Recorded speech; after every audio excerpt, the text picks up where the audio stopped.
this is an iHeart podcast. Guaranteed human. Hey, Ryan Reynolds here. Wishing you a very happy half-off holiday because right now Mint Mobile is offering you the gift of 50% off unlimited. To be clear, that's half price, not half the service. Mint is still premium unlimited wireless for a great price. So that means a half day. Yeah? Give it a try at mintmobile.com/switch.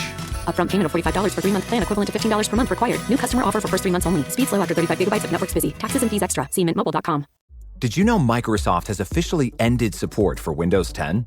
Upgrade to Windows 11 with an LG Gram laptop. Voted PC Mag's Reader's Choice Top Laptop Brand for 2025. Thin and ultra lightweight, the LG Gram keeps you productive anywhere. And Windows 11 gives you access to free security updates and ongoing feature upgrades. Visit lgusa.com/iHeart for great seasonal savings on LG Gram laptops with Windows 11. PC Mag Reader's Choice used with permission. All rights reserved. Did you know that parents rank teaching financial literacy as the toughest life skill? That's where Greenlight comes in, the debit card and money app made for families. With Greenlight, you can send money to kids quickly, set up chores, automate allowance, and track spending with real-time notifications. Kids learn how to earn, save, and spend responsibly, while parents have peace of mind, knowing smart money habits are being built with guardrails in place. Try Greenlight risk-free today at greenlight.com/iHeart. That's greenlight.com/iHeart. 10 athletes will face the toughest job interview in fitness that will push past physical and mental breaking points. You are the fittest of the fit. Only one of you will leave here with an iFit contract for $250,000. This is when mindset comes in. Someone will be eliminated. Pressure is coming down. Trainer Games on Prime Video January 8th. Watch the trailer on trainergames.com. Hey, what's up? This is Seton from The Dan Patrick Show. As a football fan, you want the best way to watch your favorite team at home. And now you can experience game day in all its glory with a Samsung Super Big TV. It's super big, it's super clear, giving you a closer view than being on the sideline. That's how clear it is. And you can go big without the blur thanks to Supersize Picture Enhancer on their biggest TVs. So get ready for game day with the ultimate fan-worthy TV at Samsung.com. Supersize Picture Enhancer utilizes AI-based formulas available on 85-inch and larger TVs on models QN70F and above.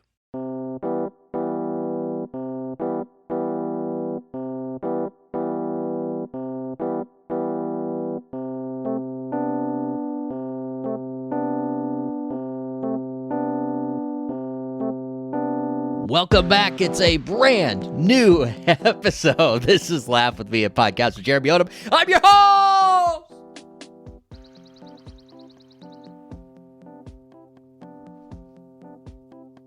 J.O. And we've got a bang for you here this week. We are going out on 25, so we're going into the new year with a lot of fun. We've got some friends here from the Inflection Network and iHeart Media, the Black Guy Who Tips podcast. Rod and Karen, you may have heard, I was on their show a couple of weeks ago where we're paying the favor. They will be right here on Laugh With Me in just a few moments. Oh man, I can't wait to talk to them. So they're based out of North Carolina, I think Charlotte. So just to give you a little bit of background, they have been in the game here, the podcast game, for over 16 years. So you could say they were there before, well, really any of us. I mean, before a lot of the things going on in the podcast world, they were there.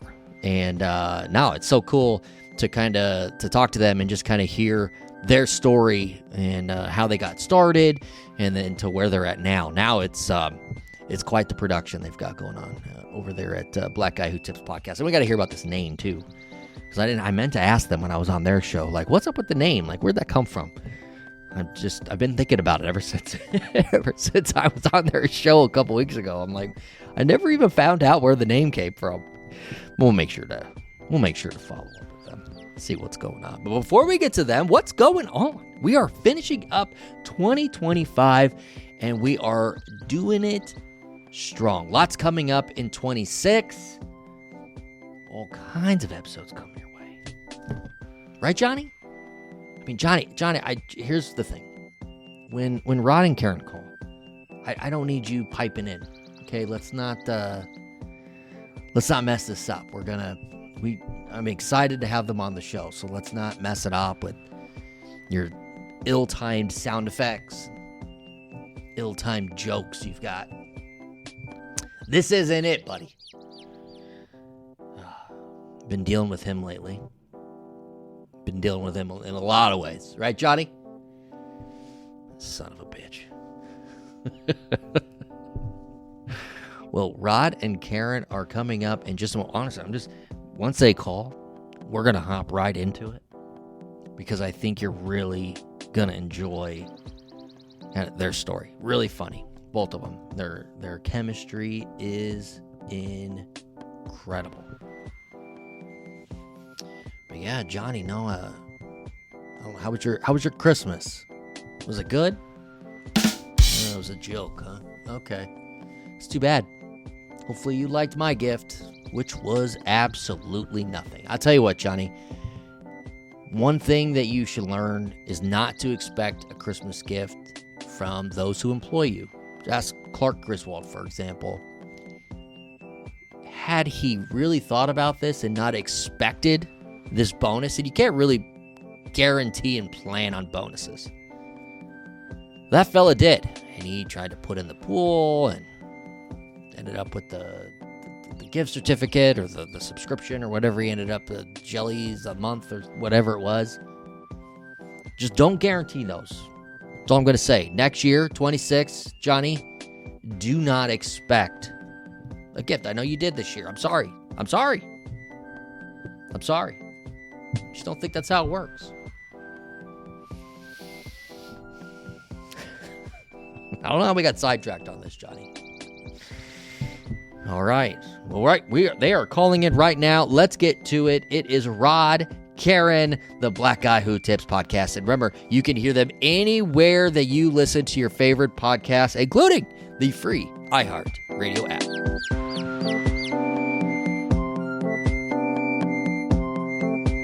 Rod and Karen, the Black Guy Who Tips podcast. Welcome to Laugh With Me.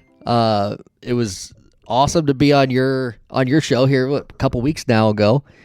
I guess first thing I want to know is like, where did you get the name? Like, what was the inspiration behind your podcast name?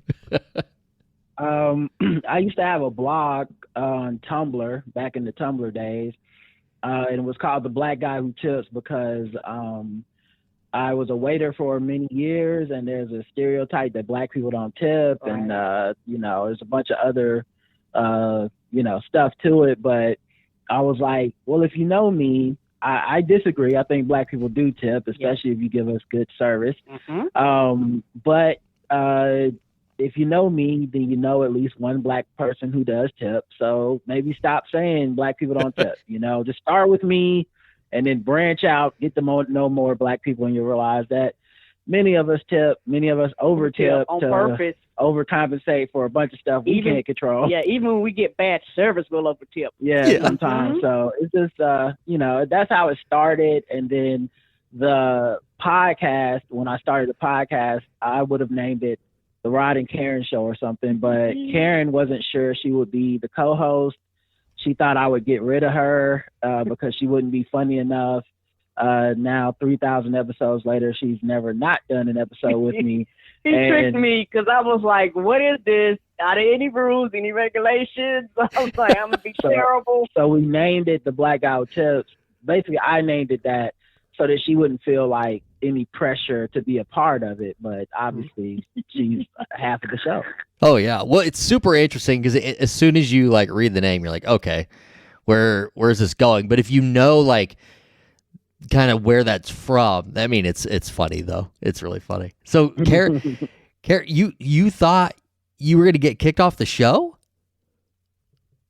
But for me, when we first started podcasting was a thing that people did, but it wasn't a thing that common people did. Most celebrities, people that were already established kind of did podcasting. I understood radio, but I didn't understand the full concept of podcasting. So I was like, what are the rules? What are the regulations? You know, how your brain processes as radio. I was like, I don't know if I'm gonna be good. Like, so, you know, I don't want to make an obligation, because if I suck at it, I'll do behind the scenes things like it, because my brain was processing it as, hey, I don't really know. I'm confused. So I don't want to quote unquote make a fool commitment. But that was his way of tricking me to get me to do the show. I didn't know it at the time. That's awesome. Well, Rod was smart to have you on there because, like, and obviously your chemistry is incredible, and it's obvious reasons. But to have somebody with you to bounce off of, you know, and just kind of go back and forth with, it just makes it so much better. And then to be doing it for so long. So if I remember correctly, you guys said you started, 16 years ago or so? Basically, yeah. 2010, January, I believe. 10, somewhere around in there. Holy cow. And it went from the blog to the podcast. I guess what was, Rod, when you were like, okay, I'm starting a podcast, what was the inspirations there, I guess? What was your thought process of, here's this thing, let's go with it. This is the next move. So for me, it was, I listened to a podcast called Keith and the Girl, which was two people in their, that weren't celebrities, that were doing a podcast in their spare bedroom.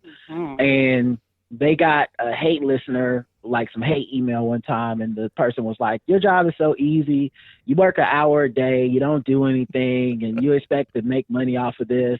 And this was before podcasting was lucrative. Right. And their response was kind of like, hey, if it's so easy, you do it. Like, there's a lot of work behind the scenes you guys don't see. It's not just sitting down and coming up with an hour of BS. And so when they were responding to that person, I took the part of it that was, hey, if it's so easy, why don't you do it? And I went, oh, yeah. I mean, no one's stopping me from doing this. No, there's no gatekeepers. There's no radio station. There's no person I need to impress. Right. If I believe that I have the gift of gab and I can be funny, I can at least throw my ring in the hat and buy the microphone and recording equipment and try it.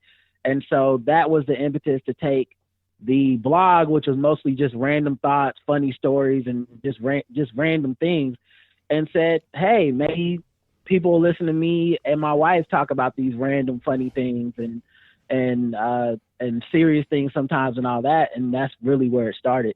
Yeah, that's all. And back then, 16 years ago, microphones, the recording equipment, like for this, weren't necessarily readily accessible. Like now you can find them at Target. You know, you find at Walmart, there's like a all-encompassing kit to get going. Yeah, we were pre-Skype. We were pre a lot of things. Yeah. We were pre-Stitcher. We were pre a lot of things that don't even exist anymore. So where did you go? Where did you go to look for equipment, and then how'd you decide from there?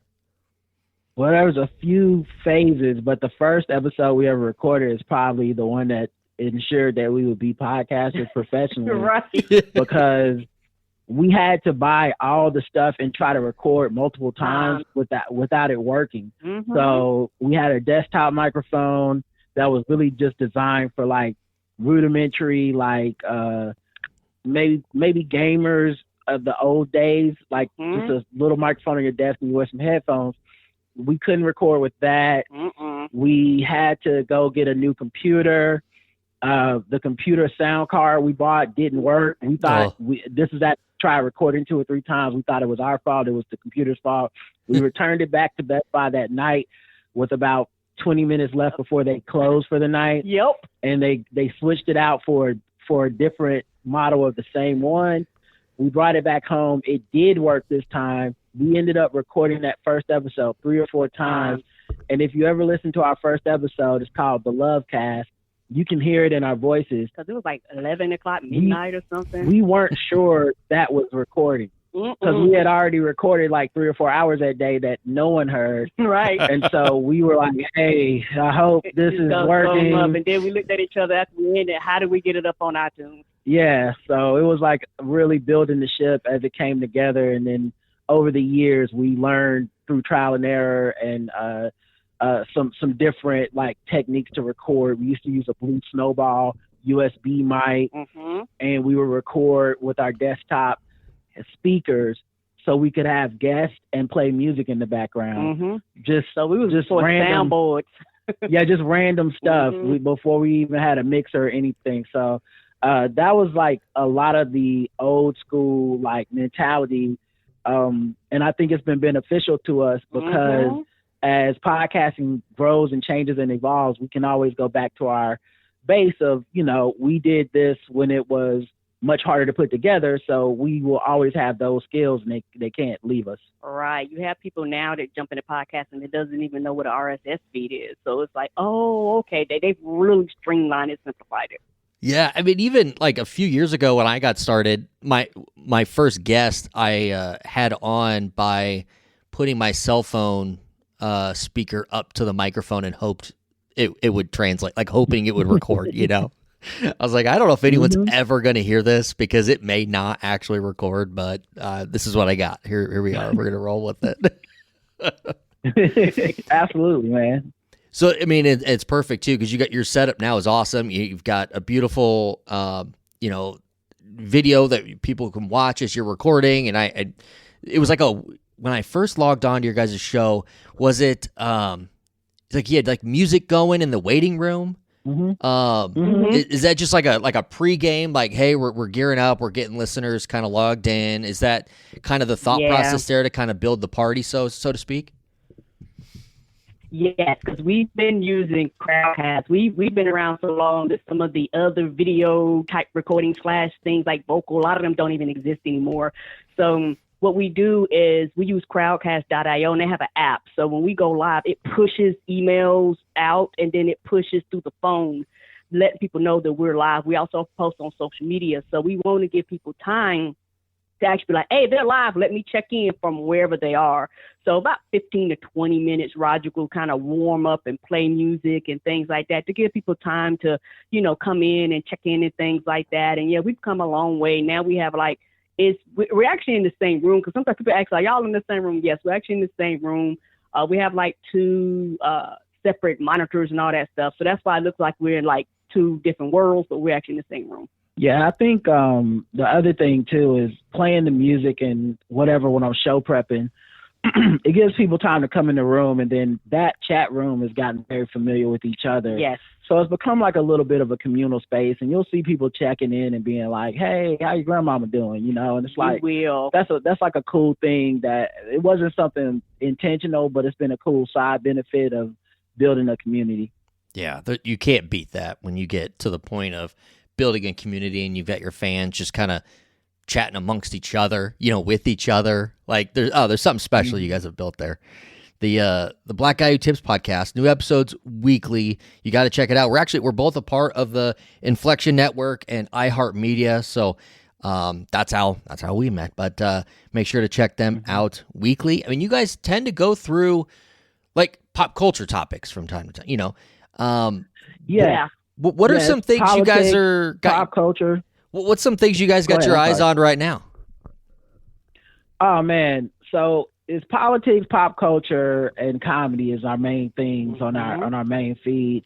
Pop culture stuff, I feel like, is really intertwining with politics so heavily now. Oh yes, that it's like it's dragging both things down, not up. You know, I kind of don't like my peanut butter mixed with my chocolate when it comes to my politics and my but like Nikki Minaj has decided that she's gonna be like a Trump MAGA person.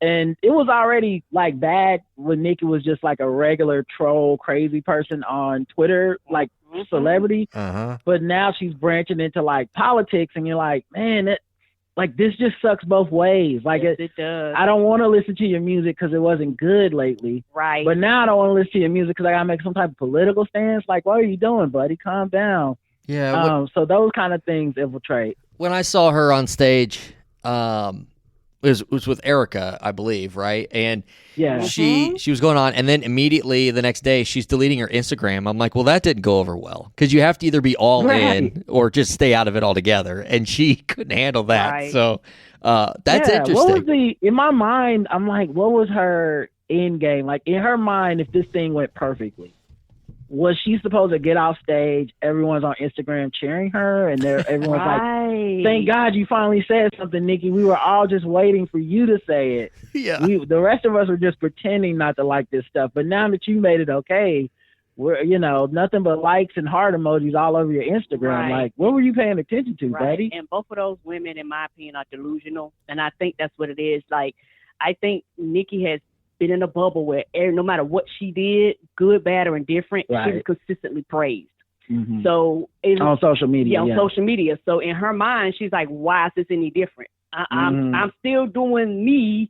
Why is this any different?" And people was like, "No, you kind of crossed the line with this one." Mm-hmm.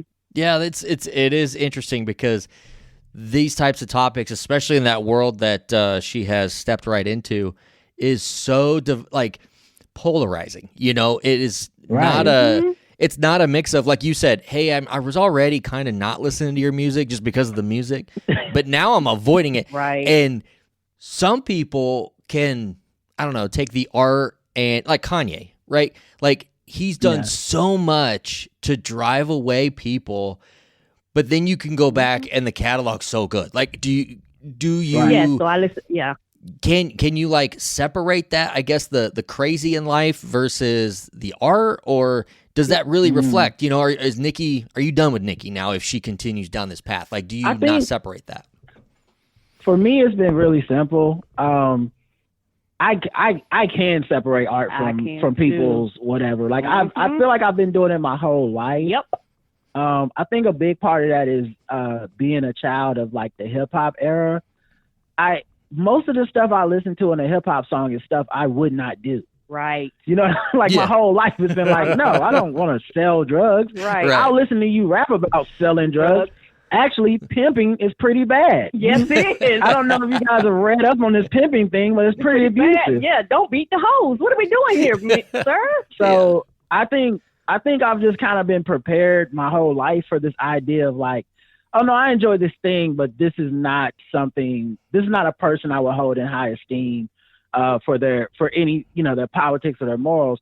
And so maybe it's like the rest of the world is kind of coming into this era of like, oh, I see what you mean. Like it's nice when you can listen to somebody like, say, a Beyonce and then go, man, and I really like how much charity she does, or I really like the political stances she takes. That's nice. It's a luxury. But it's not my default at all. So it's actually very easy for me to like play old Kanye West or something. Mm-hmm. The only stuff that will really get through is when the art is the politics. Yes. So like if like Kanye's newer stuff is him trying to be a troll, I can't listen to that. Right. Same. Because it's like, this isn't as good as the old stuff. And I'm not following you because I'm interested in what you think about MAGA. I'm completely turned off by that. So, R. Kelly singing about little girls, right? I'm never going to be able to listen to that. Right, because that, in my opinion, that blends together, which is a completely different thing. Like your art is actually the crime, if that makes sense. Right. So that's different. And also, for a lot of people, but depending on your age, you have always separated it. Because if you ask me about older artists that they love, a lot of those artists beat women. A lot of those artists did drugs. A lot of those artists did a lot of things. But for some reason, because they were quote unquote of a certain time, people mentally have these separations. I think we didn't know, and I think also we didn't have social media. Agreed. So like, there's a difference between like knowing James Brown beat women and like it being some article you might, did that happen? And then like going on Instagram Live and James Brown's like, I be beating women. You're like, damn. Right? Yeah, that ain't the same. Well, it's like Michael Jackson, the king of pop, the biggest pop star in the world. You had him in the news, with his allegations, but then again, there wasn't social media, so it's not like you were directly hearing, things from him. Right. But then you go to the music and you're like, damn, like this is too good to not listen to. It's kind of wild with Michael Jackson. We go to the movies a lot. We see a lot of movies. And the last movie I went to, there was a trailer for a Michael Jackson biopic. And I was just like, this feels like something that should never happen. Right. Because how are you going to purpose? How are you ever going to cover that period of his life with those allegations? Mm-hmm. Either it comes off heartless, like you're just like, and kids just be lying, or or you're like, his music was so good, we don't even care what he. Just don't even, unless you're gonna like end the biopic in like 1988. Right. I just don't even understand how they got that greenlit. But yeah, they keep trying to make it. Yeah, and also I think I've come to a conclusion that great people do terrible things. Disagree. Hmm. There's all kinds of great people. No, that's terrible people can do great things. It is not all. There's a lot of great people that are probably fine. That's what I said it the opposite. Like my brain. That's what my brain was thinking. Yeah. It's like there are terrible people that actually can make great things. I agree. So I'm like, yes, you're a piece of shit, but I understand that this art is good. Right. Yeah, I could totally see that. And honestly, not everybody needs a biopic. I mean, it seems like they want to. They want to crank out movies of everybody. If you have some sticky situations, man, I don't know, man. I just feel like Hollywood should just stay away from some of these stories, man. It can't. What's the best case scenario is that the movie does well, and then the conversation that we have is about how you left out all of this abuse, so you can't even really enjoy the fruits of your labor. Like we've seen that with so many movies over the years, like The Green Book or something, where the movie does okay in the theaters. Some people think it's like, oh, it's a pretty good story. And then the whole story becomes about what was left out. Right. So by the time you win an Oscar, like Mahershala Ali wins an Oscar, and we're all like, are you going to apologize, Mahershala? That was the happiest moment of your life, but do you want to say you're sorry for being in this movie? It's too much. It is too much. Not everybody needs it, that's for sure. Okay, so you talk about separating the art and whatnot, and like we didn't know. Here's an instance that I think is very possible, and we will have known, and then the audience is gonna have to decide if they can get in. Okay, so we know what the deal is with Diddy, right? And he's serving his time. Mm-hmm. He's gonna get out at some point. I mean, he's gonna get out at some point, Yes. and he's gonna go right back to work. Do we then, you think, like, even if he just starts putting out some bangers, are we gonna, do you think as a society, are we going to listen to it? Are we going to embrace it and be like, Diddy's back, he did it, he served his time? Or do you think he's pretty much toast? I think it's going to be somewhere in the middle. Yep. Because one, I don't think he's ever going to make good music again. If we're being honest, he hadn't made good music before he went to jail. Like, it's been a while. I'm trying to think the last time Diddy was popular. It might have been when he made that Godzilla song or whatever. It's been a long time. It's been a long time. Yeah, that was the early 2000s.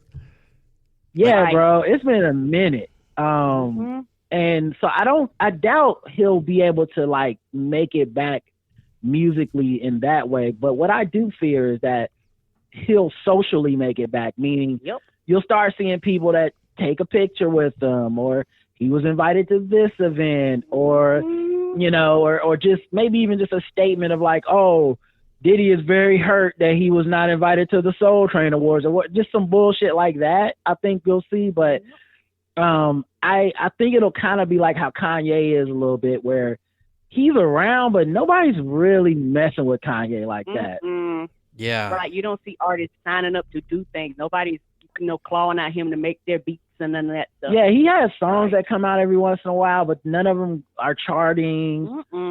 Which, I mean, if you would have told me 10 years ago even, I would have said, you're a damn liar. Right. Like 10 years from now, Kanye West will have a whole year with not one song on the top, however many hip hop. I'll be like, that's impossible. Did he die? Like, what is? And now I'm like, no, I totally see it. So I'm hopeful Diddy just loses his cultural relevance even more, and that it just, he just starts looking like a clinger on loser that he probably always has been, but now people will be able to see through it. Yeah, to your point about Kanye, the next time his music truly is relevant probably will be when he dies. I mean, that's usually when an artist passes away, that they explode again for a period of time, as people remember. Yeah, I would imagine that's got to. I mean, he says I just saw something from yesterday that he's got a new album he's working on or one coming soon, and I mean, it's just there's no way he's going to get the full on press tour and whatever it takes to make it work. But Right. You know it's bad. Want to work with You know it's bad for Kanye because people do work with him on his albums, and I don't even get mad at them because I don't listen. I don't know. Like, Right. Yeah. I'm sure if I go look him up on Spotify right now, his last album probably has some features on it where I'm like, oh wow, Chance the Rapper or whatever. And no one's even mad at those people. We're all just like, whatever. Yeah, and I even guess knows? in my mind when it comes to Kanye, I'm like, y'all do know he's off his meds. Like in my brain, I have some form of empathy to an extent because I was like, oh no. Like this is not a normal functioning brain, so I can't really give you all my undivided attention. For me personally. yeah. In sports and in life, timing is everything. You can have the right talent, the right mindset, even the right team, but if you don't act at the right moment, the opportunity slips away. That's true on the field, and it's true when it comes to your health. If you or someone you care about is facing metastatic prostate cancer, there's a treatment called Pluvicto, Lutetium Lu 177, Vapivotide, Tetraxetan. It's not chemotherapy. It works differently by targeting PSMA-positive cells, including prostate cancer cells. Pluvicto is a prescription treatment used to treat adults with prostate-specific, membrane antigen-positive, metastatic, castration-resistant prostate cancer, or PSMA-positive MCRPC, who have already been treated with hormone therapy and are considered appropriate to delay chemotherapy. Pluvicto involves contact with radioactivity, which may increase the risk for cancer and cause fetal harm. Patients are advised to drink plenty of fluids, urinate often, use contraception, and talk to their doctor about how to reduce the risk of exposing others to radiation during and after treatment. It can also cause low levels of blood cell counts, kidney problems, and infertility. If you experience weakness, pale skin, shortness of breath, bleeding or bruising more easily, an infection, or changes in urination, talk to your doctor. Side effects include decreased blood cell counts, tiredness, dry mouth, nausea, appetite loss, joint or back pain, and constipation. Here's the bottom line. This isn't just about treatment. It's about making the most of the time you have. Time to be with the people who matter. Time to keep showing up for the moments that count.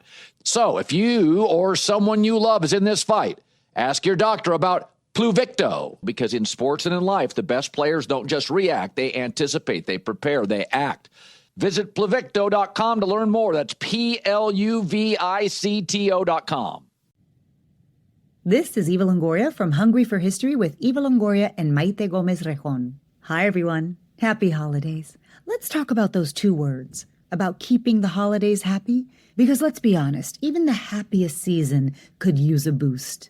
You've got to take a minute for yourself, a little me time, and refill those joy reserves so there's still plenty left to share. Maybe that means taking a break from wrapping, planning, cooking, hosting, to recharge with a refreshing Coca-Cola.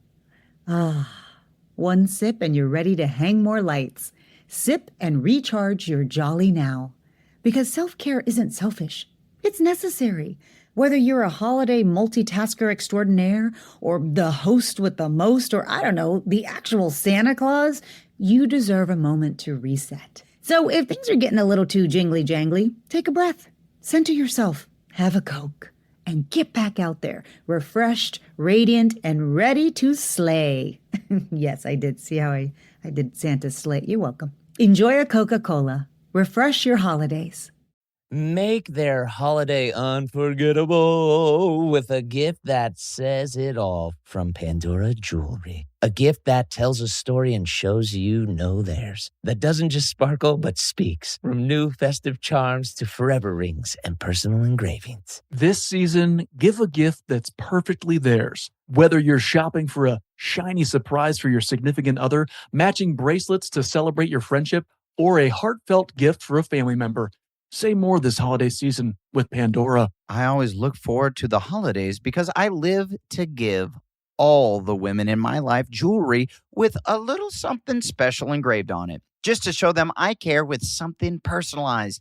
You know, I love to get some gifts myself, and a man wearing jewelry is quite cool, if you ask me. Shop now at Pandora.net or visit your closest Pandora store. Hey, audiobook lovers. This week on the podcast, I'm sitting down with musician, producer, and walking encyclopedia, Questlove. We're talking about Mark Ronson's memoir, Night People, How to Be a DJ in 90s New York City. All right, like we talked about before, Mark Ronson found sanctuary in the DJ booth.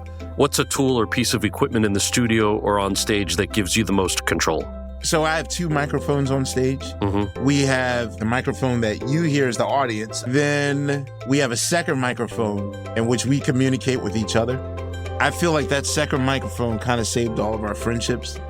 No band likes each other after 20 years or 25 years. Like the Beatles broke up in 7.5 years, and we're going on 35. Listen to Earsay, the Audible and iHeart audiobook club on the iHeart Radio app or wherever you get your podcasts.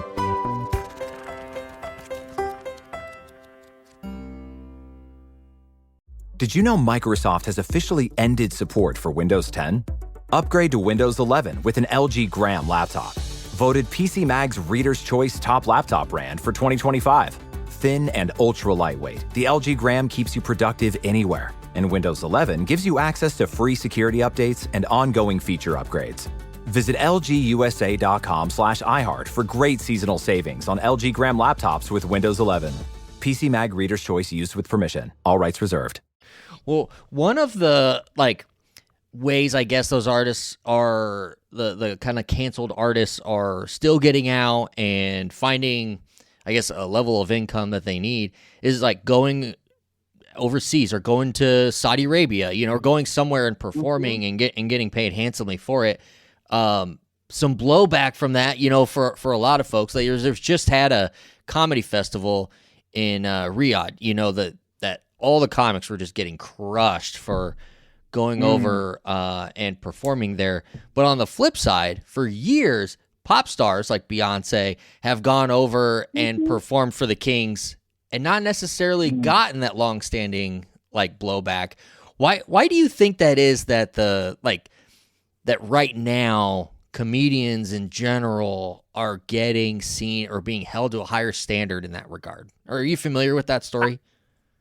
Yes. For me personally, a lot of these comedians, they stood on business.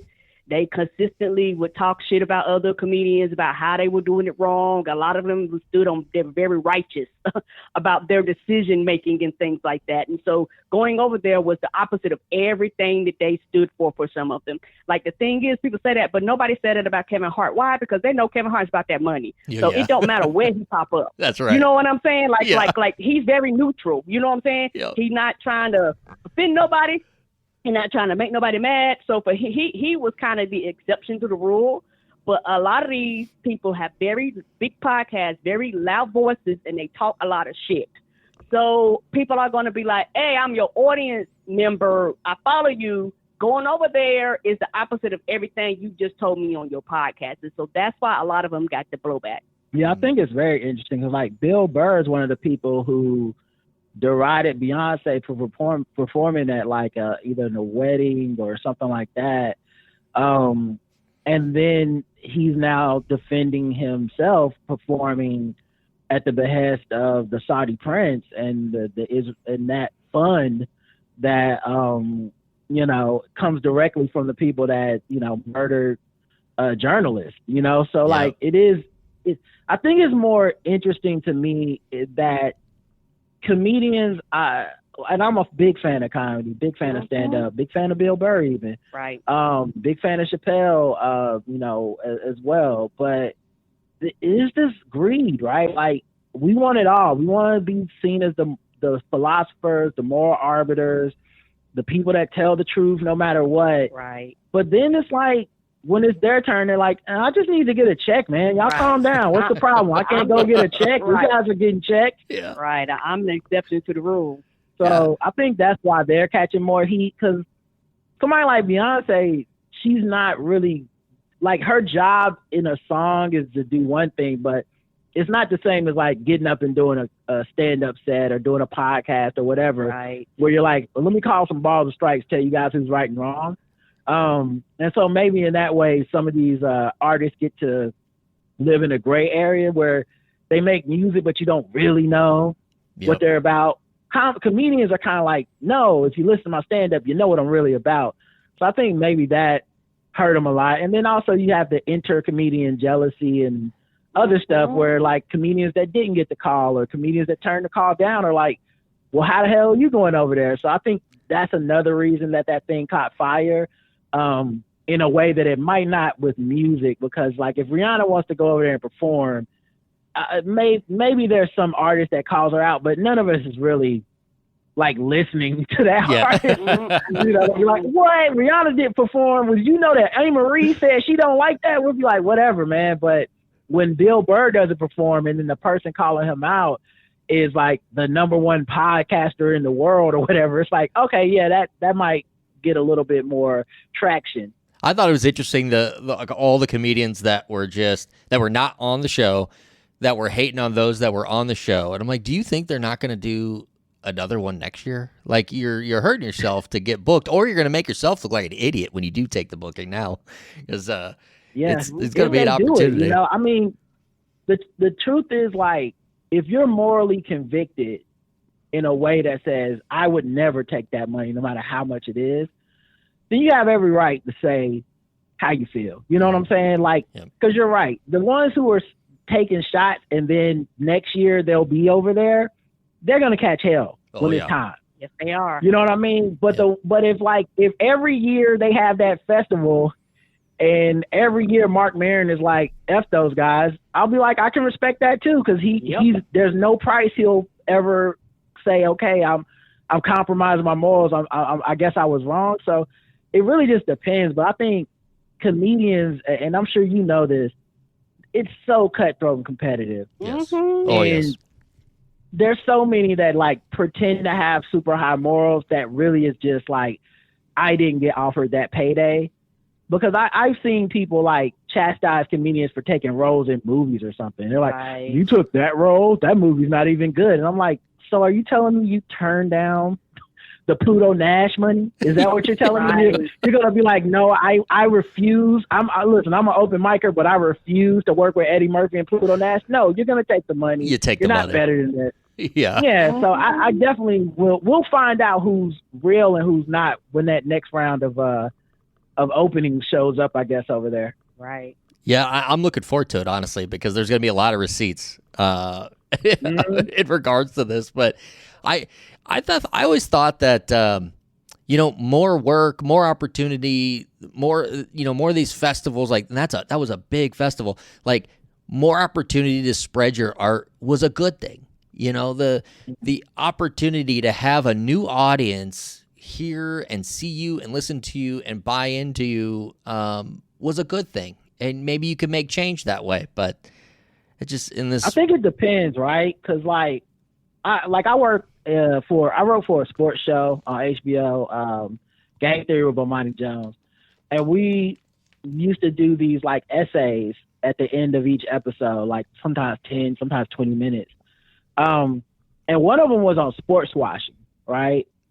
And how sports washing is basically when very powerful people that may have nefarious agendas align themselves with something very, very popular that everyone loves.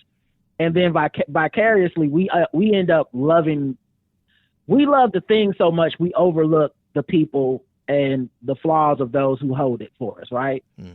And at the time, a big thing was like Saudi Arabia and golf, right? Oh, yeah. Saudi Arabia. That live golf. Yep. Yeah, live golf.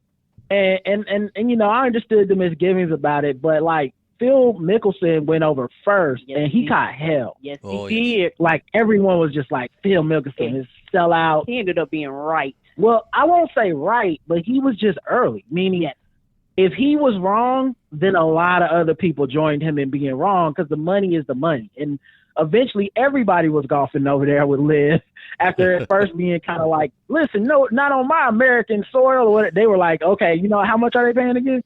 So I think and then what we related it to, which is one of the reasons I love working on that show, we didn't just go, Oh, Saudi Arabia, these other people across the globe, this other country, their beliefs and their religion and their brownness, they're bad people. That's not like us in America. We went back to like American sports, and we were like, what do you think SEC football is? Right. So, like, the southeastern part of the United States has a long history of racial terrorism in America. Yes, it does. But you know what makes that go down a little bit smoother? A nice long sip of football. You'll kind of forget that, like, the black people can't sit with the white people in this stadium if we're all just here to watch a good old game of the pigskin. And so I like that we were able to talk about the moral relativism, because sports washing works, and in this case, comedy washing. It works, and it will work eventually, and it'll be interesting to see who thinks they're winning, because once again, the most positive spin is, hey, maybe somebody over there hears the freedom coming out of Bill Burr and Dave Chappelle's microphones, and they go, man, that's giving me some ideas to change my society. Mm-hmm. But the other part is, maybe the rest of us hear Dave Chappelle and Bill Burr chastising us for ever having a problem with them going, and it makes it seem like sometimes it's okay to kill a journalist, like, hey, look, if Bill ain't got a problem with it, why should I? And so it's kind of catch-22, and you don't really know who's going to win that battle for years, if anyone ever does. Right. No, it makes a lot of sense. I love that you brought up that Phil Mickelson was one of the first guys that went over there. But when you think about it, he had to be. I mean, he was a big star, and he's got a lot of gambling debts. I mean, how's he going to pay for all that if he doesn't have a giant source of income? Yeah, that's awesome. Listen, I'm sure when he looked at his checking account and he looked at that check they were going to write, he was like, I don't think anything is wrong with Saudi Arabia. Come on, he seen them comments. He was like, it is all good. I think we should be a lot less judgmental around here. Oh, yeah. So in regards to like the comics and everything like before and after now of this comedy festival, do you think they're going to be a little more hesitant on what they say on their own podcasts, like on their platforms? Because it felt, and it has been, podcasts are an easy form without restriction to kind of just say what you think. Do you think there's going to be a little more hesitancy to that now? I think so. I mean, just because they won't be able to help it. Right. Like they're caught so much flack, and let's face it, comedians are extremely self-interested. You know what I mean? Yeah. You don't get on a stage because you don't. That's right. So like, that's one of the things they say is that they like the solo feel of it. Like, this is me. I'm here. This is my show. Yeah. And they're obsessed with the feedback, right? Like it's one of the beautiful things about stand-up is you get immediate feedback.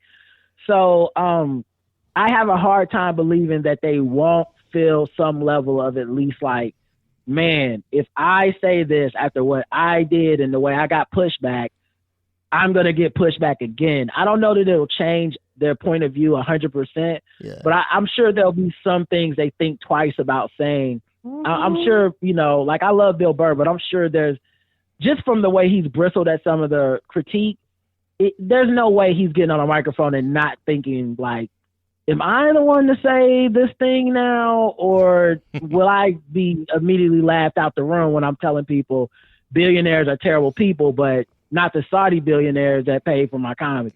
That's right. Sometimes you just gotta throw that bit away, I guess, and know what's best for it. Yeah, that's funny. So you guys, when I was on your show, you were talking about you live in Carolina, right? Yes, Charlotte, North Carolina. Charlotte, yeah. The Panthers, man, still alive for the playoffs. I mean, how do you feel about their chances? Playing for it all this Saturday, man, against the Bucks. Didn't they move that game or something like that? Like, oh, they moved it. I don't know, but I know it's Saturday. Yeah, no, I don't think it was originally for Saturday, but I think they was like, hey, this is going to be a big game. Let's put it on prime time. Oh, yeah. Oh, I did not know that. That's really dope. So I'm excited for it because we haven't had good football in Charlotte, North Carolina for a long time. So us having even a chance at making the playoffs is much more than anyone had us penciled in for. And I don't know that it'll necessarily mean anything, but once you get in the playoffs, you know, you have a chance at the Super Bowl like anybody else. So I think we're actually in the best part of being a fan, which is this part where you had extremely low expectations and your team's not necessarily good, but they're beating all the expectations, so you can have a fun time at the end of the year. And I think that's all you can really hope for from sports. Yeah, you're in the absolute like gravy right now where you just have what we're good. Oh, we're gonna make we're have a shot at the playoffs, and you didn't expect that at the beginning of the year. Oh, that is the best feeling that you can have as a fan. Yeah, it's like the opposite of the Steelers, right? Yeah, like the Steelers keep finishing above 500 going to playoffs, but those guys could not be more miserable. Correct. Like they're ready to fire everybody, get rid of everything, and it's just like, man, to me, from my perspective, I'm like, I kill for that level of consistency of like, the consistency. At least every year, to buy your round one playoff ticket, but not us.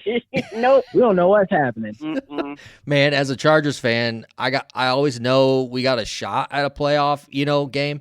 But the question is just how are we going to lose it in dramatic fashion to just crush us for the entire offseason? Like that's just every year. It doesn't matter. The coaching staff, it doesn't matter the player, the stud at quarterback, it doesn't matter who it is. We will lose in devastating fashion.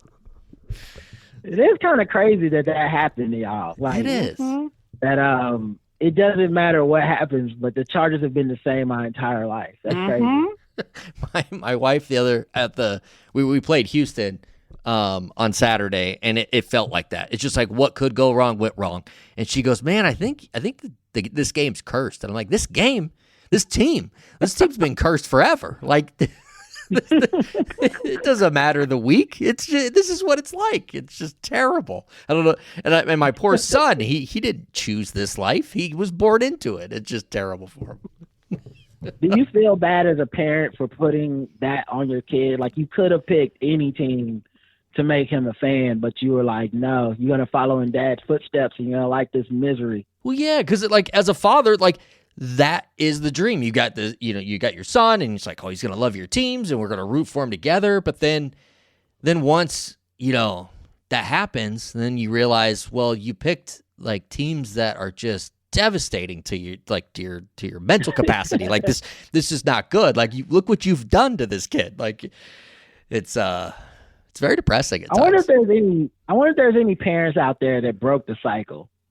Oh. Like they were a Jets fan, but they were like, I'm not raising my kid to be a Jets fan. It's not going to happen to them what happened to me.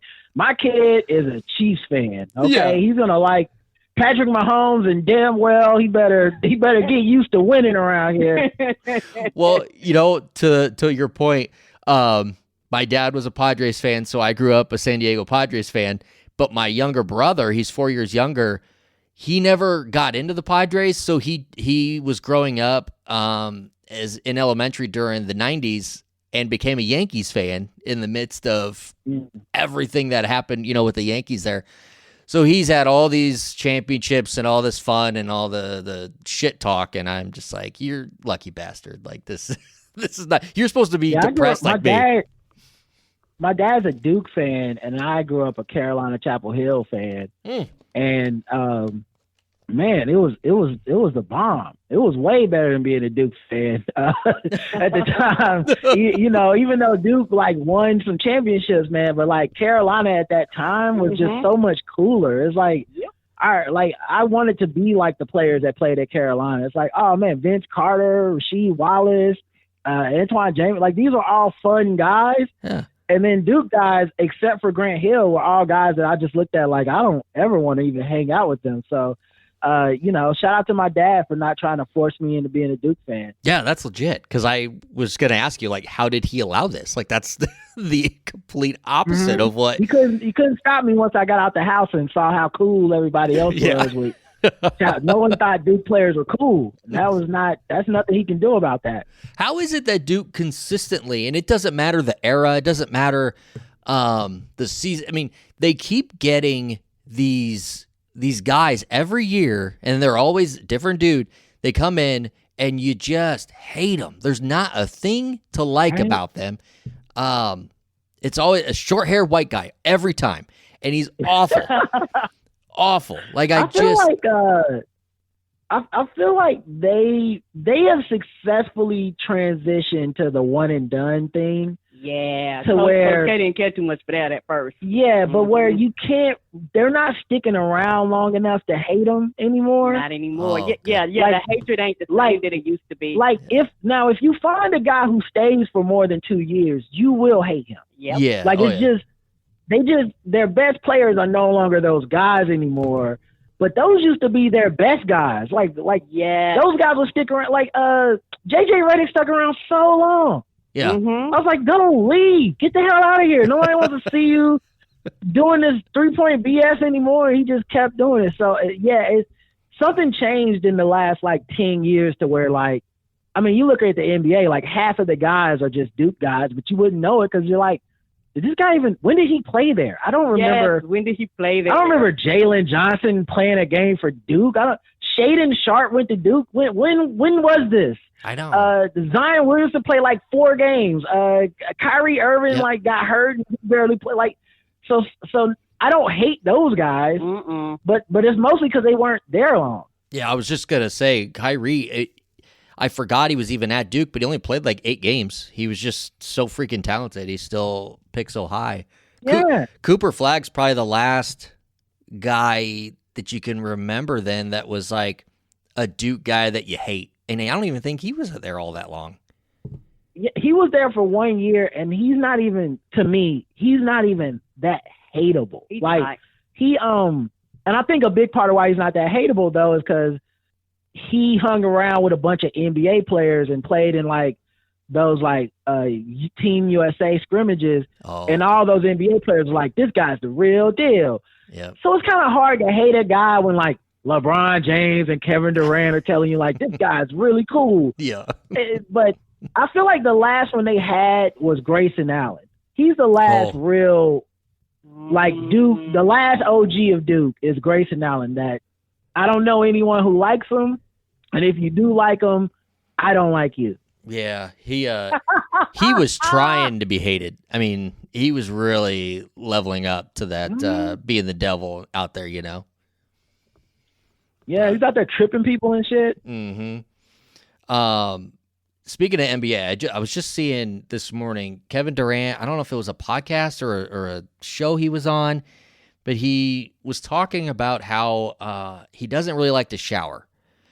Now, he's, I don't know. Sometimes I wonder if guys or gals that are on another level of income that just, they're not really, they're not grocery shopping.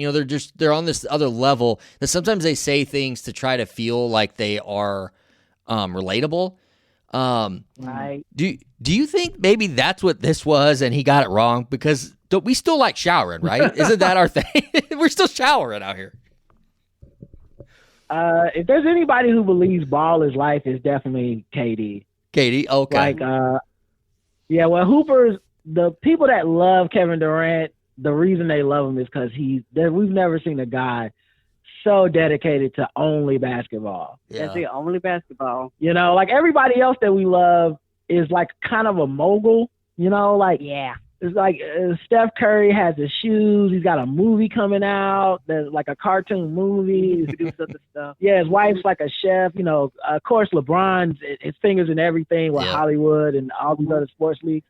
Kevin Durant just likes basketball and talking about basketball and going on Twitter and harassing people about basketball. That's it. So if you would have I believe without knowing, if you would have given me a multiple choice test and he was one of the answers of which one of these basketball players said they don't shower, I feel like I would have picked him. Yeah. So I maybe that's how he's getting by with it, is that we all kind of have the same well, what are we gonna tell Kevin Durant? He clearly doesn't. He doesn't care about his hair. No. He doesn't care about putting on lotion. Because they be joking him. Yeah, yeah. Like this guy just is an all-time basketball is the only thing that matters to me guy. Right. And so maybe that's why he gets the slide because I mean he's still so good. And at he's his tall. age. Like who gonna look him in his face and be In like, real life, and yeah. be like, you need to shower. But it's funny though because like we gave LeBron hell for his hairline. Yep. We still do. Yep. And he's tall too. Yeah, he is. But we all know Kevin Durant, it won't even bother him. Kevin Durant look at you like, and what? What you gonna do? Nothing, sir. Nothing. Man, he's a sniper out there on the court. That's for sure. He's awesome. Yeah. All right. Well, Rod and Karen, the Black Guy Who Tips podcast. Tell us what do you got coming up? Let's promote it out to the people. Okay. Yeah. So the first thing we have coming up is in April from the 9th through the 12th, I believe. We're going to be in Las Vegas for something called Pod Jam 3. Google Pod Jam 3. You can see what tickets cost and all that stuff. So we're definitely looking forward to that as our next like big event. And then, of course, we'll just be doing our podcast at theblackguywhotips.com or just search The Black Guy Who Tips everywhere you get podcasts and check us out. I know tomorrow we're having Pete Dominic on as a guest for our show. So we'll be talking to him about his life story and interviewing him and maybe do some current events and whatnot. And so those are the main things to look out for with us. That's awesome. Like I said, those are the main things. And we also, in addition to that, we also, if you want like additional shows, we also do premium shows. We're on Patreon and things like that now. So you can find us if you want like extra Rod and Karen outside of our regular shows that we do. Very nice. We got the Patreon. You can find them on the iHeart Radio app and anywhere else that you find your favorite podcast. Las Vegas, you guys, do you play blackjack? I've never been to Las Vegas before, and I've never really gambled. So I'm terrible at it. I'm waiting to see what it looks like. I hear it's more expensive than it used to be. Yeah, that's what people are saying. So maybe I'm going at the right time because I'll be like, oh no, I don't need to gamble. I'm scared to lose all my money that I just made off this gig. That's right. I have a budget, so it's like when my that last dollar leave, I'm like, all right, I'm gone. You go? Nope. My budget went bye bye, so that means I go bye bye. Stick to the budget. That is the plan. Stick to the budget. That's awesome.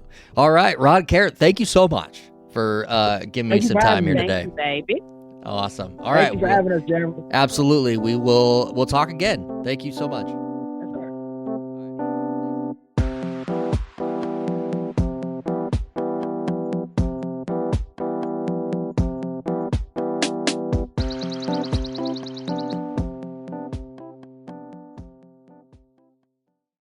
If you're a maintenance supervisor for a commercial property, you've had to deal with everything from leaky faucets to flickering light bulbs. But nothing's worse than that ancient boiler that's lived in the building since the day it was built, 50 years ago. It's enough to make anyone lose their cool. That's where Grainger comes in. With industrial-grade products and dependable fast delivery, Grainger can help with any challenge. From worn-out components to everyday necessities. Call, click Grainger.com, or just stop by. Grainger, for the ones who get it done. This is Eva Longoria from Hungry for History with Eva Longoria and Maite Gomez Rejon. Like the song says, it's the most wonderful time of the year, and also a wonderfully busy one.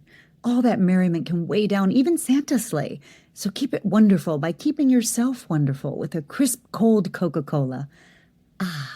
Pause for fizzy joy. Look out for yourself, and then look out for everyone else. And together, we'll make this season as wonderful as it's meant to be. Enjoy a Coca-Cola. Refresh your holidays. What do you do when things get tough? You don't give up. You stand your ground. If you've been diagnosed with metastatic prostate cancer and have tried hormone therapy, ask your doctor about Pluvicto. Lutetium Lu-177, Vipitide Tetraxetan. Pluvicto is not chemotherapy. It's a different treatment that targets PSMA-positive cells. Pluvicto can be used before chemotherapy for some people. Pluvicto is a prescription treatment used to treat adults with prostate-specific membrane antigen-positive metastatic castration-resistant prostate cancer, or PSMA-positive mCRPC, who have already been treated with hormone therapy and are considered appropriate to delay chemotherapy. Pluvicto involves contact with radioactivity, which may increase the risk for cancer and cause fetal harm. Drink plenty of fluids, urinate often, use contraception, and talk to your doctor about ways to reduce the risk of exposing others to radiation during and after treatment. Pluvicto can cause low levels of blood cell counts, kidney problems, and infertility. Tell your doctor if you have weakness, pale skin, shortness of breath, bleeding or bruising more easily, an infection or changes in urination. Side effects include decreased blood cell counts, tiredness, dry mouth, nausea, appetite loss, joint or back pain, and constipation. Ask your doctor about Pluvicto, because every day without cancer progression is a victory. Visit Pluvicto.com to learn more. Did you know Microsoft has officially ended support for Windows 10? Upgrade to Windows 11 with an LG Gram laptop. Voted PC Mag's Reader's Choice Top Laptop Brand for 2025. Thin and ultra lightweight, the LG Gram keeps you productive anywhere. And Windows 11 gives you access to free security updates and ongoing feature upgrades. Visit lgusa.com/iHeart for great seasonal savings on LG Gram laptops with Windows 11. PC Mag Reader's Choice used with permission. All rights reserved. Enterprise leaders are revolutionizing their marketing operations with AWS AI. This proven technology turns resource-intensive advertising processes into intelligent, autonomous systems that deliver real-time optimization on a global scale. Amazon's own transformation journey shows the true power of enterprise AI innovation. And now, your organization can tap into the same technology that drives Amazon's advertising success. AWS AI, where advertising meets intelligence. Discover the Amazon ad story at aws.com/AI/our-story.